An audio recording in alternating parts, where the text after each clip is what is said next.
but I have no guarantee, and Kody's not up for it, and I'm scared to death of it now. Yeah. So, yeah. yeah. But if you met somebody that would... What if the instant everything seemed so fine was the very same moment it all came crashing down? You know that silence, the one that contains an entire lifetime, the smile that goes on a little bit too far, the dinner table that seems to be colder? Even with everyone seated, sometimes it's not the yelling that marks the way in. Sometimes it's what you don't hear that speaks the loudest. This is not another tale of a marriage falling apart or a reality TV program reaching its finale. It's about something far more intimate and familiar, what happens when women who've spent years sacrificing holding families together and staying silent finally decide to speak. You may not know their names, but you'll recognize their journey, a wife who stayed, hoping to be seen again, another quiet and steady, the one who never asked for much but gave everything, and then one who saw it coming, piece by piece, until the whole illusion finally cracked wide open, and then a tape, a recording that wasn't supposed to exist, a few private words caught by accident, never meant to be heard outside that room, but once uttered, they resonated far louder than anyone might have thought. What those words conveyed wasn't merely betrayal, it was the unwinding of something everyone had held in their hearts, a family, a building, a life together, and not with a bang. It was in whispers, in prolonged glances and soft dawn, that they were never actually on firm foundation. If you've ever been the person to keep things together when no one paid attention, if you've ever lingered too long, just in case it would feel like it once did, if you've ever felt yourself erased from a tale you co-wrote, then you'll know this, because this isn't about anger, it's about truth. It's about what happens when the spotlight goes down and the truth, quiet, unflinching, finally comes into focus. Pour yourself a cup of tea, sit back, because what followed next changed everything. What if the very instant that seems so perfect on the outside was in fact the instant it all began to crumble? Perhaps you've witnessed it before, the reserved wife who holds everything together. The faithful one, the consistent one. She never complains, she doesn't make a scene, she just keeps smiling while the cracks beneath her slowly spread. And maybe, just maybe, you've been that person yourself. But what happens when the silence finally breaks, and it's louder than all the arguments that came before? This isn't just another episode of Sister Wives, no. This is what happened when the cameras were supposed to stop rolling, but the truth kept coming out anyway, like many unravelings. It didn't begin with a dramatic blow-up. It started softly with something as small as a whisper, a microphone left on by accident, a private conversation that was never meant for public ears, and then there it was, a voice, one you'd recognize, sharp, bitter, and shockingly cruel, the type of voice you might find from a stranger, but it came from someone these women used to address as sister. Pretend you're mocked and discussed like you were baggage behind your back, all those years being the reliable one, the quiet one, the faithful one, and doing it not an enemy, not from outside the family, but someone who shared your holidays, sat beside you at the table year after year. For Meri, Janelle, and Christine, this wasn't a moment. This was confirmation. All they'd quietly doubted, all their nervous feelings they'd pushed aside. It was real. It wasn't stress. It wasn't how family works. The truth came in the door without knocking, and the strongest part, they didn't scream, they didn't flip tables or storm out in a dramatic scene for the cameras. Far braver, they stood up, they walked away, and they spoke the truth, because this story, it isn't just about a marriage ending. It's not just the collapse of a TV show. It's about what happens when women stop waiting to be picked and start picking themselves. If you've ever stayed too long, if you've ever longed to turn back the clock and be like it was in the first place, if you've ever felt invisible in the same space you've helped create, then this tale will resonate deeply with you.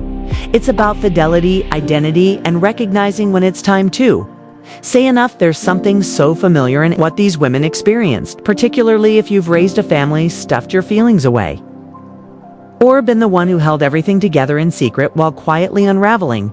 But now the tables have Turn the ones who kept quiet before their talking, and the man who constructed his world on their quiet. He's observing that world come apart.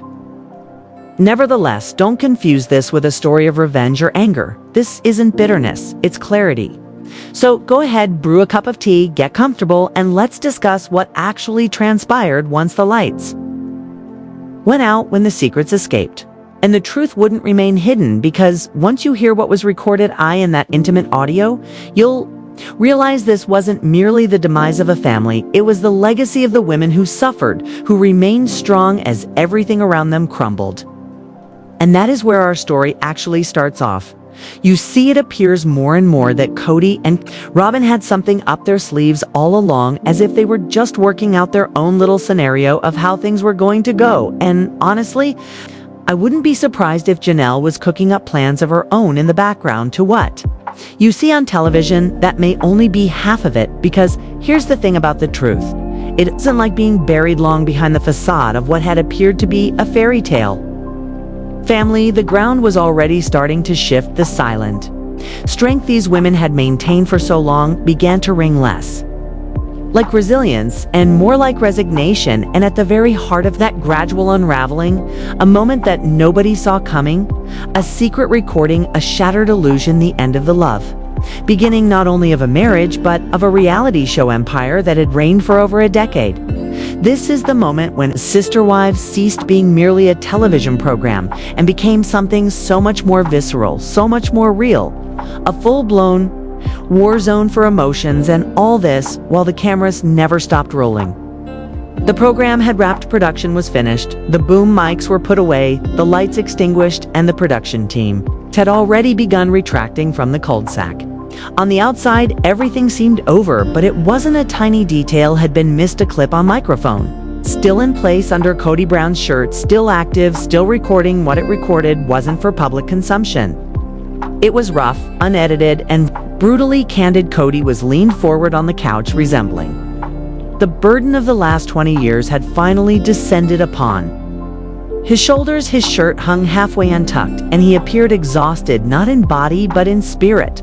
One could almost sense the weight of the air as he massaged his temples and grumbled into his chest. This whole scenario is revolting. Robyn was standing in the entranceway, arms crossed tightly. She didn't scream, she didn't have to. The tension spoke volumes. "What did you just say?" she asked stiffly. Kody didn't even look up. His tone was low, but biting, like every word had been coated in acid. Living like this, the deception, the lies, you, me, all of us. That's when the facade slipped. Robyn winced, actually stepped back, like his words had landed on her physically. "So now you're blaming me?" she retaliated. Kody didn't yell, but his words sliced through the room like a knife. "You manipulate everything. You cry. You spin it around. Until I'm unable to breathe, I'm choking on it." It wasn't rage. Not exactly. It was something more profound, something cold. For nearly the past decade, I've basically lived a single life. I don't remember the last time I got to a location. Only emerges when people cease pretending and speak the truth as they see it. That wasn't merely rage, it was something colder, a heavy, exhausted kind of truth. The kind that can only emerge when someone's too exhausted to continue lying. And the most surprising thing, it was all still being taped. Every word raw, unfiltered, totally off the cuff. But that moment, that wasn't the first time. Robyn's own words haunted her back later this same night. Believing she was in the privacy of her own bedroom, Robyn dropped her guard with a producer she trusted. What she didn't realize was that a backup recorder, quietly waiting on a shelf in earshot, was still rolling. Her voice had altered. This was not the version of Robyn who was aware of the cameras. Watching this time, her voice broke with exasperation. "He actually blamed me." She wept, but then her grief changed her voice. "Hardened Janelle's out there playing martyr, some pioneer woman," she snapped. "And Meri, she's like a moping ghost from Victorian times." This wasn't an impulse nighttime emotional meltdown. It was calculated, cruel, mean-spirited. This angry, bitter tongue lashing, Robyn wasn't the version that fans were used to. She stormed around the room, berating, being the only one still attending. The only one who was trying to keep the family together. The only one Kody should have stood up for. They should be thanking me. She spat. I'm the one who kept this whole circus from falling apart, and then she laughed. But not the kind of laugh that says things are fine. No, this was something colder, harsher. The type of laugh you employ to gloss over something that's been brewing for way too long, that laugh, and all the rest. She said in that instant would come to be referred to online as clip 14. Do not delete. Nobody knows exactly how that clip ended up out in the world. There wasn't a signature, no return address, a simple envelope containing a flash drive sent anonymously to a retired show editor with initial curiosity within hours. That became outright shock by dawn. The whole recording had appeared on Reddit, and from there it snowballed. This wasn't rumor anymore. This wasn't speculation. This was Robyn, unedited and uncensored at her worst, ridiculing the very women she had once referred to as sisters. The veil was lifted, and once fans heard her authentic voice, they couldn't unhear it. Janelle didn't have to listen to the entire thing to get it. She'd already experienced it, but when she heard Robyn call her a martyr, with a complex something changed that wasn't something said for the cameras. That was Robyn's real voice, the one saved for behind closed doors.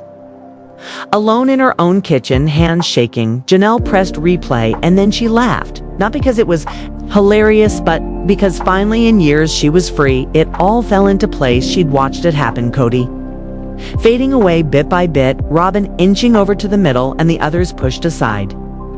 Moment by silent moment, but now everyone else could see it. To the truth didn't just have a shape anymore, it had a voice, and that voice was loud.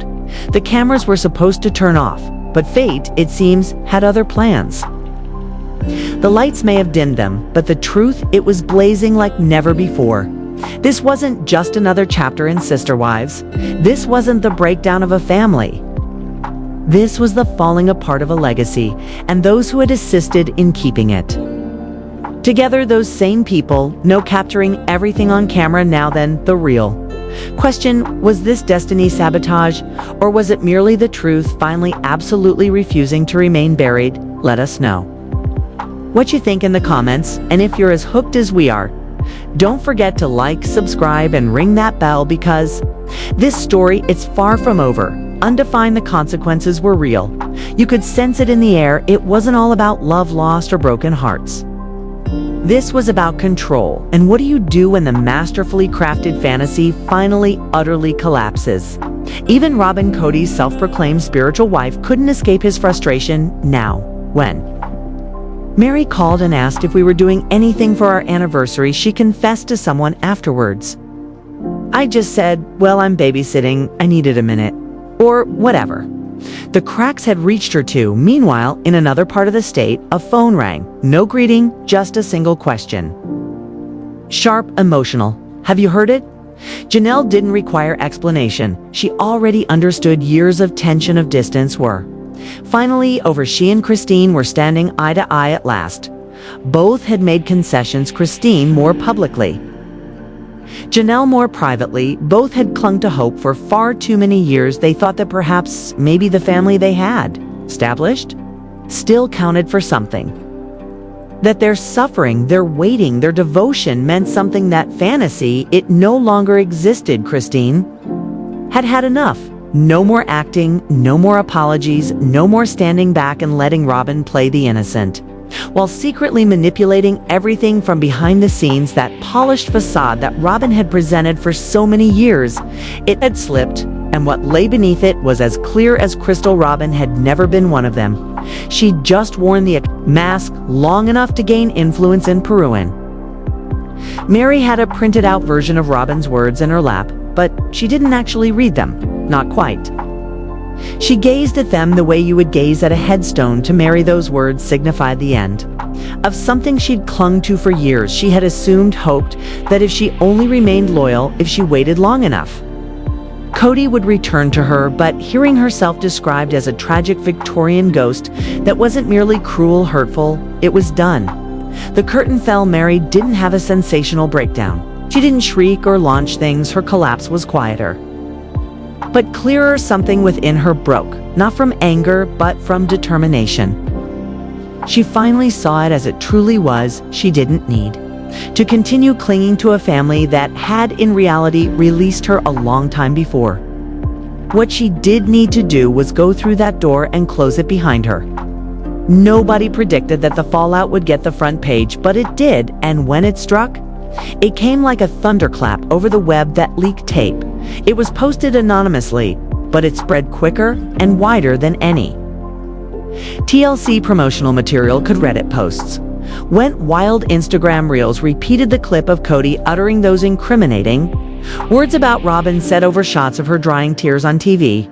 "I'm sorry that it had been so nicely buffed for reality television removed. What remained was raw, unedited, genuine, and the viewers weren't watching anymore.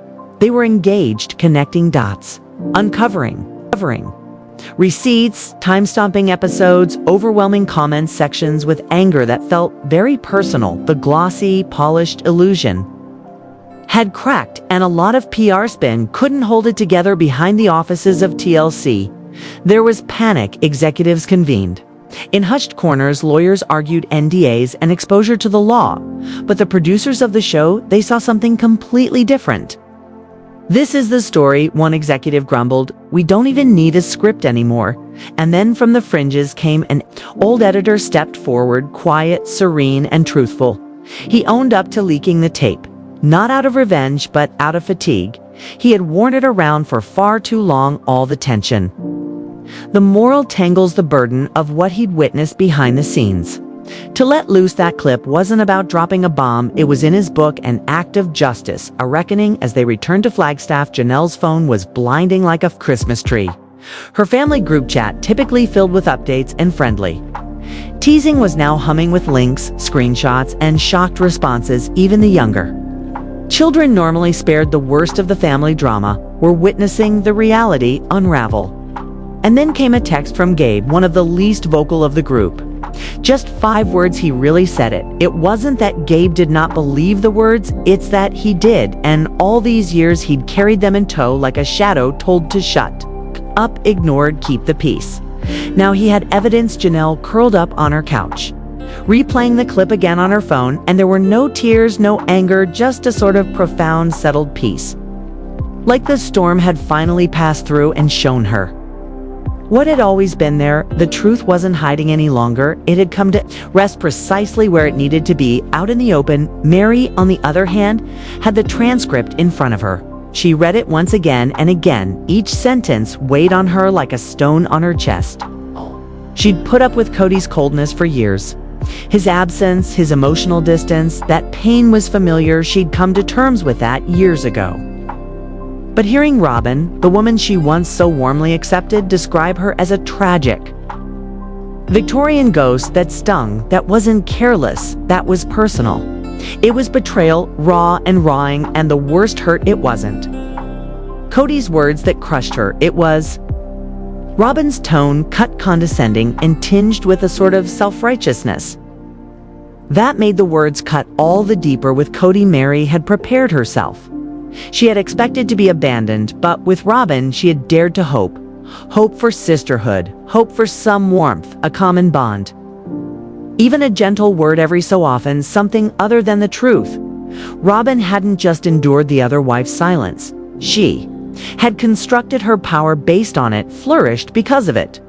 While the others grew too weary to fight, Robyn had quietly taken center stage. That was the game. And Meri had finally had enough. She sat down at her computer, hands trembling, not from fear, but from years of holding it all in. There were no producers hovering, no crew, just Meri, her voice, her truth. It shook at first, but it held. "I'm not a ghost," she said softly, but firmly, "and I'm not desperate. I was dedicated. I was lied to, and yeah, I hung around too long." She paused, her gaze drifting past the screen into the room where trust once dwelled, and then at that moment she made her decision. "But I won't be quiet anymore. You attempted to erase me, but I remain here. I still matter." And just like that, Meri had something she hadn't ever really had in years herself. Not as Kody's wife, not as a bit player on the periphery of someone else's romance. just marry her own person. And if Robyn thought that, Kody's mic slip was the only secret. That had come up, she was more misinformed than she could ever even begin to imagine, because the aftermath, it didn't remain hidden. It seeped like smoke into all the quiet spaces where the family's cracks had previously remained concealed, but this time there was no sweeping it under the rug, no hushing it up at her kitchen counter. Janelle had her phone and sat, her fingers shook a little as she hit play. No gasp. No crying, no over-the-top explosion, because the words, they didn't shock her in. In fact, they rang almost familiarly, a reflection of the nightmare she had practiced in her mind for years. And yet to hear that smugness in Robyn's voice, so cutting, so self-assured, tightened her stomach. She has a martyr complex, Robyn had mocked. So independent, but she can't even get Kody to text her back. Janelle didn't flinch. She merely let out a sharp, hard laugh, not of amusement, but of a sense of long-awaited freedom. At last the facade was dropped. The truth, the one she'd been keeping silent all these years, was now laid out for the world to see. She'd always been the reliable one, the practical one, the woman who did not require the limelight. While the others bickered or wept, she held the household together. She didn't care for attention, she didn't beg, she just continued on. I mean, Meri and I were in such a horrible place. She recalled we were fighting, and all the while she was asking me to not stare at her, and all the while Robyn was backstage pulling the strings quietly. Behind the curtain, she'd cry on demand for the cameras, then turn around and backroomed from behind the scenes. She became an emotional crutch for Kody, and gradually, quietly, she drove the other wives deeper into exile. But now the lights had dimmed. The performance was over, and the audience could see at last what had actually been transpiring backstage. On the phone, Christine's voice pierced. "Have you heard it?" "I heard every word," Janelle answered softly, and that was all there was, nothing further. To say the illusions were dispelled, no more make-believe, no more illusions. The entire charade of togetherness had fallen apart, and not through a plot reveal, but through Robyn's own lips. But strangely enough, Janelle did not feel devastated. She felt liberated. It was like someone had carefully severed the last strand that bound her to a gorgeous fiction. It was never about love. She breathed practically to herself about control. Even Kody, she had come to understand, couldn't abide what Robyn had turned into. There was no resentment in her voice, just tranquility. She wasn't making suppositions about how Kody felt anymore, or wondering if he even recalled that she was alive. She was no longer beneath the rubble. She was outside of it, peeking in. And that was everything, because once you give up trying to explain away another person's abuse, once you cease to shrink to fit into their narrative, you begin to write your own story. And at that moment, Janelle grabbed the pen in a quaint bed and breakfast in Perrine. Meanwhile, Meri sat motionlessly in the window. A rumpled transcript lay beside a half-empty cup of tea. She gazed out the glass, her mind elsewhere. Tragic Victorian ghost. It was not just a bitter remark. It was a blade and slashing dismissal of all she'd struggled to maintain, all she'd borne in silence. She'd had worse things said about her over the years, by Kody, by strangers on the internet, even by herself at her worst moments. But to hear Robyn say it, the only woman she'd defended over and over again, that stung in a way the others didn't. She felt it latch in her chest, not as a cry, but something constricted, cutting. It wasn't sadness, it was rage, not boisterous or theatric. Just a slow-burning fire that had been building for decades. She'd been disregarded, kept on hand, tolerated, but never quite seen. And yet she had remained Meri, had reassured herself over and over that Robyn liked her, that Robyn viewed her as a sister, that the bond existed. But now she realized for what it really was, she wasn't a sister. She was a stand-in, someone to hold on to until she no longer filled a need. So Meri flipped open her laptop, not for business, not for branding, not to promote anything this time. It wasn't for anyone else, it was for her. "I'm not a ghost," she said aloud, her voice quiet but steady, deliberate, "and I'm done performing silence." There were no tears, no dramatic declarations, just the truth. And for once, that was enough, because the deepest wound hadn't come from Robyn's insults. It had come from Meri's own belief that she still mattered, that her devotion still counted, that all her years of appearing, of clinging, had somehow meant something, but the illusion had at last snapped, and in its stead stood something far more powerful. Not vengeance, not bitterness, resolve. Meri was not going to just fade away. This time she was not going to be deleted, and Janelle, her boots pounded the pavement with intent. No cameras, no TLC crew behind her. Just Janelle and a crumpled transcript. Of the interview shoved into her jacket pocket, everything had a new kind of intensity in her eyes. She wasn't going into another battle. She was going directly into the truth. Robyn had ridiculed her before labeling her a martyr with a complex but. What Robyn never realized was this. Martyrs do not break, they soar. After all, Janelle had been through raising kids. Mostly by herself, suffering through emotional abandonment. Being the invisible pillar of the family, and yet always being shoved aside. After it all, she was now being ridiculed by the same person who had benefited most from her silence. The front door opened with a creak. Robyn stood there, arms crossed, red-rimmed eyes, but the look on her face was hard. Janelle did not see sorrow. There, she saw self-pity, and that was a glance she'd seen too many times. She walked in without knocking. Meri tagged quietly behind her, unflappable, steady. They said nothing to begin with. Not until they sat down at that rusty old table, the same. One where they'd celebrated holidays, fought about parenting, talked about birthdays, and had strained. Family meetings, but today that table wasn't a family place. Today, it was a war zone. Janelle ended the silence. Her tone was chilly and crystal sharp. Like shattered glass, you don't get to cry and play victim. While you vilify the women who constructed this family, Robyn's eyes widened in surprise. Then Meri responded. Her tone shook a little, but it had iron behind it. You called me desperate. You assumed I wouldn't overhear it. Tell it to my face now. Robyn's mouth opened to retort, but the habituated calm was shattered. She stuttered, reaching for a suitable mask to don, but this time none of them fit. What ensued wasn't some dramatic reality TV moment. It wasn't screaming or flinging glasses or storming out of the house. It was something more, something harder. A reckoning. Janelle didn't scream. She didn't need to. Her serenity was worth more than rage ever could be. She spread it out plain. The years she'd been kept on the sidelines, the sacrifices she'd made, the silent pain. She choked down day after day while keeping the family intact in silence. Robyn attempted to defend herself, but it was plain this was not about regret. This was Robyn stripped bare, and for once, and no one jumped up to soften her. No one rescued her, because this wasn't television anymore. This was life outside.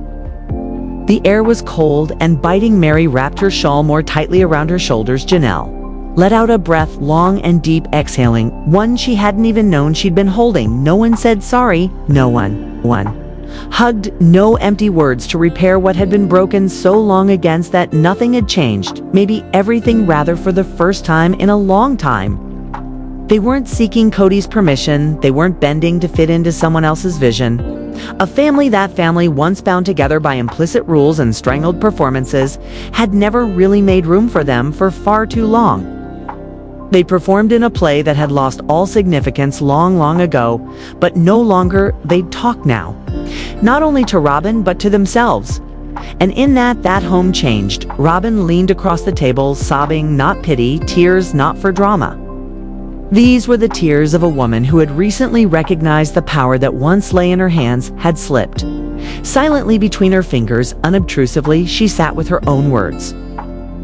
Now the words she never suspected anyone else to hear, words that had provided her leverage. Before now seemed like shackles closing tighter around her. She couldn't spin it, not now. And the man who had ever been at her side, who had guarded her even when the others were hurt, he didn't jump to her defense because he had heard.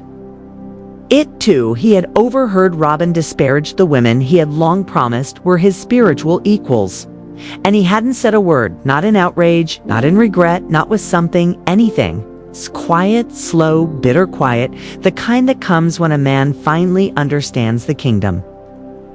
he constructed wasn't torn apart by the world outside, but by the very hands he believed he held in his pocket. Kody lost marriages and a television show. He lost the fantasy of control. Janelle and Meri didn't have dramatic departures or glance over their shoulders. They just walked to their vehicles, heads held high. Too long, their power had remained dormant. Tucked behind fake smiles and unexpressed disappointment, it had been concealed by years of concessions and waiting to be picked, but now they were finished waiting. They didn't disappear on their feet because they were healed. They disappeared on their feet because they told the truth. They were no longer wives. They were witnesses. They were survivors, and they weren't looking for a seat at the table anymore. They were overturning the entire thing. There were no fireworks afterward, no finale music, no reality show climax, just silence, a peace neither of them had experienced in years. And for Robyn, that silence grew deafening. Her home, which had been filled with footsteps and laughter and the thrum a family, now rang only with the echo of her own breathing. Her phone didn't flash numbered texts from the producers, no calls from the other wives, no invites, no reminders for her birthday. No holiday plans together, just nothing. Loneliness had finally, curiosity within hours that became outright shock by dawn. The whole recording had appeared on Reddit, and from there, it snowballed. This wasn't rumor anymore. This wasn't speculation. This was Robyn, unedited and uncensored at her worst, ridiculing the very women she had once referred to as sisters. The veil was lifted, and once fans heard her authentic voice, they couldn't unhear it. Janelle didn't have to listen to the entire thing to get it. She'd already experienced it, but when she heard Robyn call her a martyr with a complex, something changed. That wasn't something said for the cameras. That was Robyn's real voice, the one saved for behind closed doors, alone in her own kitchen, hands shaking. Janelle pressed replay, and then she laughed. Not because it was hilarious, but because finally, in years, she was free. It all fell into place. She'd watched it happen. Kody fading away bit by bit, Robyn inching over to the middle, and the others pushed aside moment by silent moment. But now, everyone else could see it too. The truth didn't just have a shape anymore. It had a voice, and that voice was loud. The cameras were supposed to turn off, but fate, it seems, had other plans. The lights may have dimmed, but the truth, it was blazing like never before. This wasn't just another chapter in Sister Wives. This wasn't the breakdown of a family. This was the falling apart of a legacy. And those who had assisted in keeping it together, those same people now capturing everything on camera. Now then, the real question was this destiny sabotage, or was it merely the truth finally absolutely refusing to remain buried? Let us know what you think in the comments, and if you're as hooked as we are, don't forget to like, subscribe, and ring that bell, because this story, it's far from over. Undefined, the consequences were real. You could sense it in the air. It wasn't all about love, lost, or broken hearts. This was about control, and what do you do when the masterfully crafted fantasy finally, utterly collapses? Even Robyn, Kody's self-proclaimed spiritual wife, couldn't escape his frustration. No, when Meri called and asked if we were doing anything for our anniversary, she confessed to someone afterwards, "I just said, well, I'm babysitting. I needed a minute or whatever." The cracks had reached her too. Meanwhile, in another part of the state, a phone rang. No greeting, just a single question. Sharp, emotional. "Have you heard it?" Janelle didn't require explanation. She already understood. Years of tension, of distance, were finally over. She and Christine were standing eye to eye. At last, both had made concessions. Christine more publicly, Janelle more privately. Both had clung to hope for far too many years. They thought that perhaps maybe the family they had established still counted for something. That their suffering, their waiting, their devotion meant something. That fantasy, it no longer existed. Christine had had enough. No more acting, no more apologies, no more standing back and letting Robyn play the innocent, while secretly manipulating everything from behind the scenes. That polished facade that Robyn had presented for so many years, it slipped, and what lay beneath it was as clear as crystal. Robyn had never been one of them. She'd just worn the mask long enough to gain influence in Perot, and Meri had a printed out version of Robyn's words in her lap, but she didn't actually read them. not quite. She gazed at them the way you would gaze at a headstone. To Meri, those words signified the end of something she'd clung to for years. She had assumed, hoped, that if she only remained loyal, if she waited long enough, Kody would return to her. But hearing herself described as a tragic Victorian ghost that wasn't merely cruel, hurtful, it was done. The curtain fell. Meri didn't have a sensational breakdown. She didn't shriek or launch things. Her collapse was quieter, but clearer. Something within her broke, not from anger, but from determination. She finally saw it as it truly was. She didn't need to continue clinging to a family that had, in reality, released her a long time before. What she did need to do was go through that door and close it behind her. Nobody predicted that the fallout would get the front page, but it did, and when it struck, it came like a thunderclap over the web that leaked tape. It was posted anonymously, but it spread quicker and wider than any TLC promotional material could. Reddit posts went wild. Instagram reels repeated the clip of Kody uttering those incriminating words about Robyn, set over shots of her drying tears on TV. Alt come, and this time it wasn't temporary. For years, she'd kept herself at the center of a world held together by borrowed love and carefully spun charm. But even the brightest stars fall, especially when gravity fails, and Kody's silence, gravity gone. He hadn't abandoned her, not quite, but something had changed. Something final. She recalled his words, simple but chilling. My defensive view is over. It wasn't rejection, it was detachment. Something chilly. Harder to recover from this was the man who had once broke every family rule to keep her at the center. Now, he couldn't even look her in the eye, and that scared her more than anything Meri or Janelle had ever uttered back in Perrin. Meri went back to her little bed and breakfast, not victorious, not even completely at ease, just different. She made herself a cup of tea, let it cool, let it sit, and this time she did not wait for someone else to sit across from her. She drank it by herself, and it was fine. Janelle too headed home undefined, but the silence that met her wasn't vacant. It wasn't lonely. It was the kind of silence that envelops you when you finally make up your mind and you don't let go of. Janelle laughed, not a bitter laugh, a real one, the kind of laugh that rises from somewhere deep in your stomach when you finally release something heavy and stavy.